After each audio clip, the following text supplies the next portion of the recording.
男嘉宾小达24岁，来自吉林，是一名街舞老师；女嘉宾彤彤22岁，同样来自吉林，是一名美术老师。来，有请两位，有请。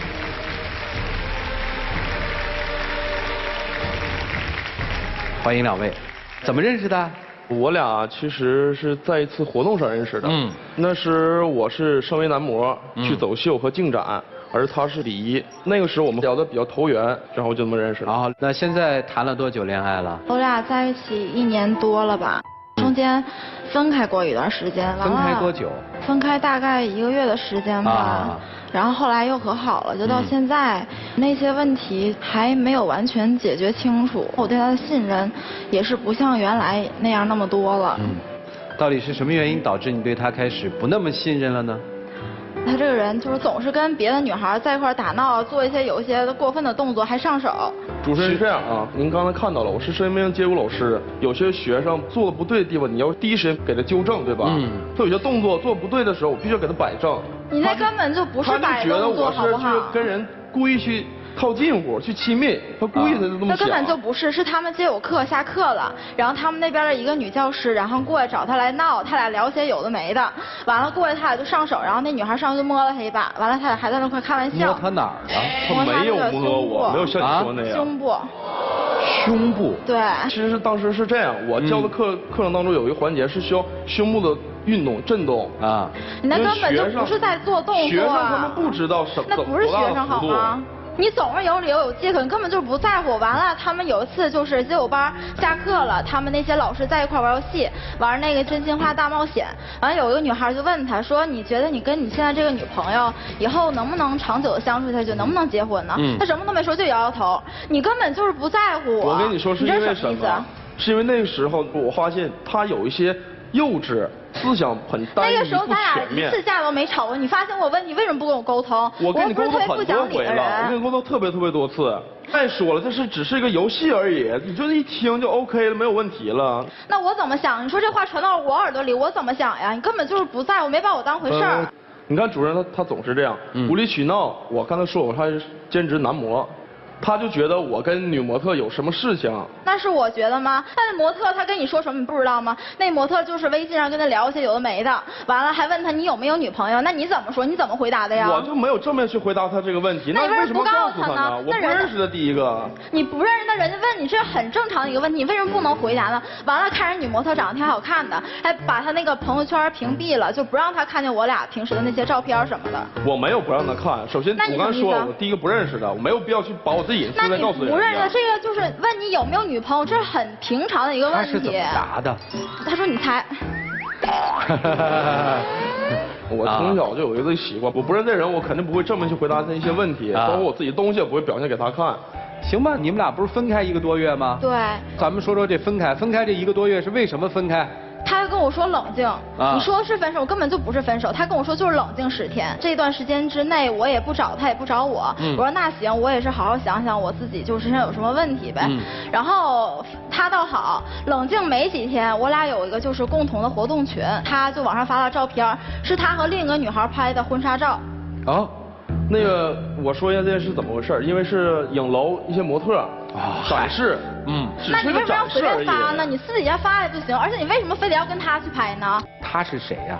当时就是他把我的朋友圈屏蔽了，他身边的朋友告诉我的说你俩是分手了吗？我说没有啊，然后他又给我看了他朋友圈里发了和那个女孩的合照，就意思是他俩已经在一起了。我说那在一起了，那为什么不告诉呢？你要是说分手那就分手呗，我也不会就是一直缠着你，但是你要跟我说清楚到底是要怎么样，你别这样，就是我很委屈。因为那段时间我也在选择，整个那2个月左右，我整个人是很乱，心里包括思想都是。那时候我刚跟他分开，他的一些错误，我找这个女孩能弥补，我俩是一个团队的，总在一起出活动。后来我就发现，就是他那些东西呢，他没有。但是他那些东西他也没有，其实我也当时在选择期间。那我是不是问你了呀？我说你想清楚了之后你再来找我，因为那天我找他谈了嘛，我说你完了之后你给我一个答复，然后隔了2天他就给我打电话了，是哭着给我打的，就说就是觉得挺对不起我的，想跟我好好在一块儿。因为那个时候我就给他打电话，确实是我觉得还是他比较可以一些，能跟我们在一起生活一些。你做了选择题，你选了他。然后我跟他说的很清楚，说既然咱俩就是和好了之后吧，那这个女孩以后不要再联系了，也不要再出现在咱俩的生活中了。然后他说行，就已经答应的很好了。完了，他们俩就有一次就背着我出去接了一个活动，跳的就是那个快闪舞蹈里情侣角色。这个你怎么解释？因为这个舞蹈，我必须要找一个也是跟我一样会的人来跳。你非得找他？我跟不跟你说，以后不能再联系这个人了。那就是工作上的问题啊。长春只有这女孩会跳这舞吗？那真就是工作上问题。你为什么不告诉我呢？你这就属于欺骗。我告诉你，就是怕你这种情况产生。除了这个，还有什么其他让你过不去的心坎呢？就是有一次，我和他身边的朋友看那个女孩拍了一套比较性感的写真照片，然后后来我发现他加那个女孩微信，问他你是不是不想我了呀？怎么样？为什么拍这个照片？跟你有什么关系呢？毕竟我跟那女孩也有过一段，很多人都看到的话，首先第一个想到就是跟我有关系，毕竟跟我有过一段。那你俩是不是已经分开了？你现在跟谁在一起？那人家我就怕避免这种事情发生，人家你自己想太多了吧你？好，明白了，就是你跟他在恋爱期间，你确实跟其他的女孩在一起了，是，那就性质就变了。一开始我们是认为说你跟这个女孩在一起，你还心里面有个其他的女孩，你在做选择，后来发现不是。实际上面是你跟他在恋爱的过程当中，你跟另外一个女孩在一起过一段时间，然后你发现还是他更合适，你又回来找他了。对，都这样了，干嘛不分开还在一起呢？腻乎着。我就觉得现在在一起那么久，然后也有好的事情吧。这个酒很重要吗？因为我这个人可能比较感性，有点舍不得。犹豫。对，因为一而再再而三的发生这么多事儿，他总是嘴上说以后我不会再这样了，然后每次下一次又在让我伤心。好吧，你们看看应该怎么办吧。一起进入丘比特问卷。我先想问一下女孩，你刚刚回答赵老师的话是说，因为我们在一起那么久了，所以我想还跟他在一起，或者我不清楚要不要分开。除了酒以外，他还有什么地方在吸引你？有，我觉得他比别的男孩都细心。就有一次我过生日的时候，他给我做了一本相册，把我俩从最开始在一起相识那些经历，全都是写在里面。当时我看就觉得挺感动的。对，你觉得他还有好处是比较浪漫。除了这个以外，还有什么是想让你跟他在一起的？我平时比如说生病了或者是怎么样，他都会马上第一时间跑到我家看我怎么样了，让我觉得挺感动的。但是在感动，你也跟他有那么多矛盾，而且这些矛盾是你们两个对于异性的交往原则的问题的矛盾。我们常常在说婚姻当中或者恋爱当中发生矛盾，都是因为每个人对于跟外面的朋友交往的关系的定位是不同的。比如说，如果我单独在开车的时候，副驾能不能坐其他异性，可以坐或者不可以坐，两个人会因为这个发生矛盾。跟异性说话的哪些词语是不可以用的，哪些词语用了就是暧昧，这个是有两个人不同的区别。所以我觉得你们两个对于很多在异性交往的这种关系定位，你跟他是完全不一样的。你有很强烈的一个原则，比如说不可以跟异性有身体的接触，不可以跟一些有暧昧的异性发生其他的工作接触。如果这些你们两个都会发生矛盾的话，有可能未来1年、2年、3年，你们还会因为此而发生矛盾。因为到现在为止，到现场为止，你的男朋友他没有一句对你的原则或你的边界他有过认同。爱情的最开始可能是因为有过很多的吸引，外貌的吸引，感受的吸引。但是爱情到最后，如果真的想要走到开花结果的话，必须两个人在很多大事情上面原则一定要一样，不一样很容易就会结了再离。我觉得你们之所以出现这个情况他没有想清楚，你也没有想明白，你为什么不离开他？你说他浪漫、细心，但是这些都可以不光用在你身上他对别的女孩一定也会浪漫。也会细心，对不对？什么才只能搁在你身上？那就是他的心就在你这儿。说白就是2个字儿：专一。只有专一的男人才能给你未来。不管你现在你们谈了多少恋爱，多长时间了，但是真正长久的是未来。而能够保证未来这个人还在你身边的，就是他的心在你这儿。想清楚这一点，你再去看看你现在所谓这男朋友的举动吧，把你屏蔽了，并且已经发生了出轨的事实。在工作当中跟别的女孩暧昧，种种表现这个男人不是你想要的那个男人。只有一个真正的爱你的，能够做到对你专一的男人，才是你能够跟他走在一起走长久的人。而他恰恰不是。相反，你不仅没有想清楚，而且你很被动，因为所有的话语权都在他身上。说分手的是他，冷静的是他，说在一起的还是他，你都是可以。所以女孩啊，第一想清楚、想明白自己应该找一什么样的男人去谈恋爱。另外，不管跟什么样的男人谈恋爱，一定要做到自己有足够的独立性，有原则，不能一退再退。男孩一直在选择，对不对啊？并且你现在可能还在选择，因为很清楚你对于这个女朋友的评价是，她比较可以。没有任何一个真正爱这个女人的男人能说出自己的爱人只是比较可以，不是最好，不是唯一，是还可以。你根本不爱他，不要找那么多借口了。他既然不是最好，那你就去找你的最好，别耽误我们这个女孩，好吗？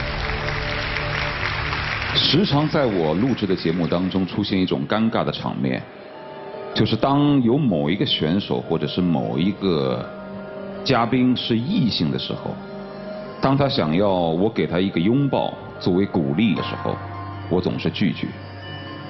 因为我的原则是，除了那些身体有残疾需要鼓励的选手或者是同性之外，我基本上是不给拥抱。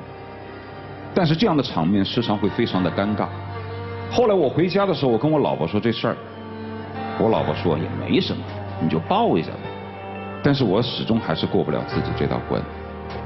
当我们要求对方以信任的心给自己自由的时候，我们自己也要以一种自觉的心，不要去滥用这种自由。而你恰恰是没有资格提出让对方给你信任的那个人，因为你不自觉。你们两人万万不可以在一起，因为你们现在之所以还在这个台上纠缠，不是因为彼此还爱着对方，你们只是想证明一个，就是我是对的。在生活当中，我们经常会听到有一种人会这样说：当你想要放弃一份工作的时候，你舍不得放弃，你说我毕竟做了这么多年了。当你想要放弃一段感情的时候，很多人也会像你这么说，毕竟谈了这么久。明明知道已经是损失，你却还要去追加成本，叫做沉没成本效应。就你已经知道这事儿是错的，我已经知道我们是不适合的，但我们毕竟谈了这么久，我为了这个失去的成本，我还要再去追加成本，以证明我是对的，因为我不敢放弃，我心里很痛。而往往容易犯这种错误的人，恰恰是有两个特征，要么自卑，要么自大。你就是自卑，他就是自大。自大的人往往觉得我都是对的，所以我找来找去，换来换去，我依然觉得你适合，所以你回来。而自卑的人往往也要证明自己是对的，我没有走弯路。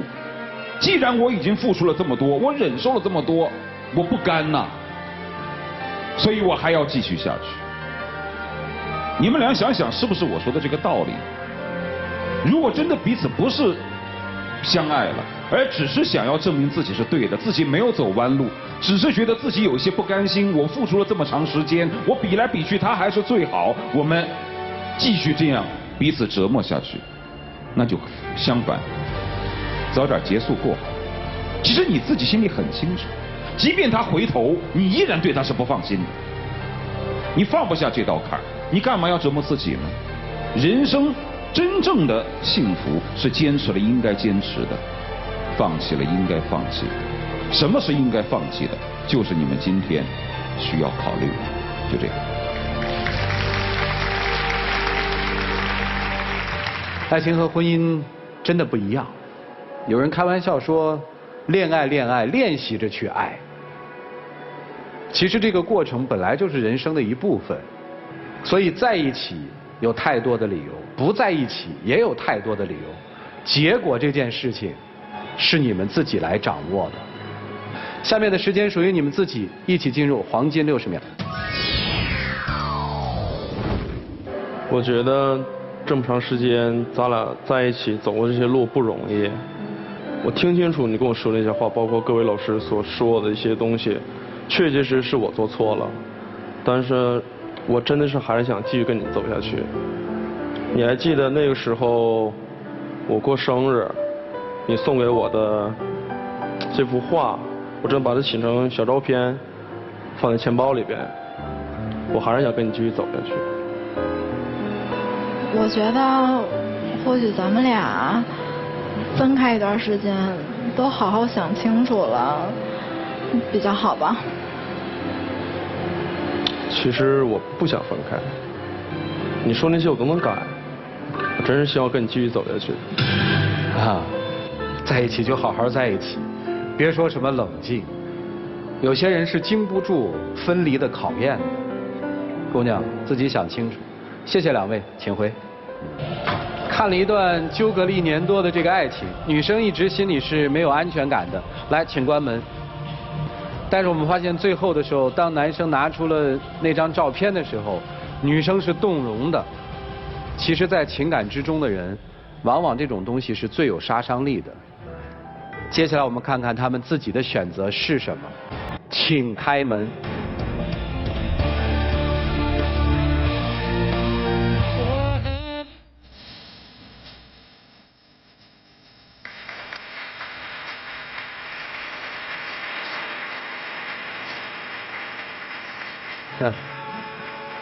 还能作的时候，就还能在一起。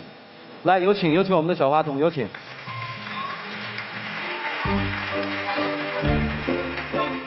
好像你是有台词的是吧？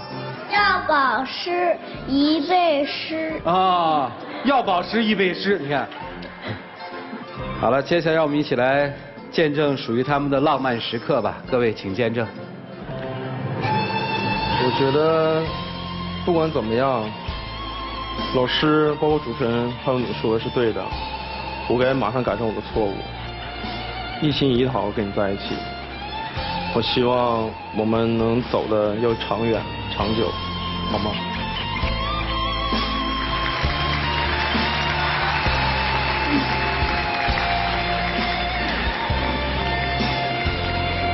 能给这姑娘安全感吗？能。能稍微的信任她一下，让她有点自信的去改错误吗？能。祝你们幸福，谢谢你们，请回。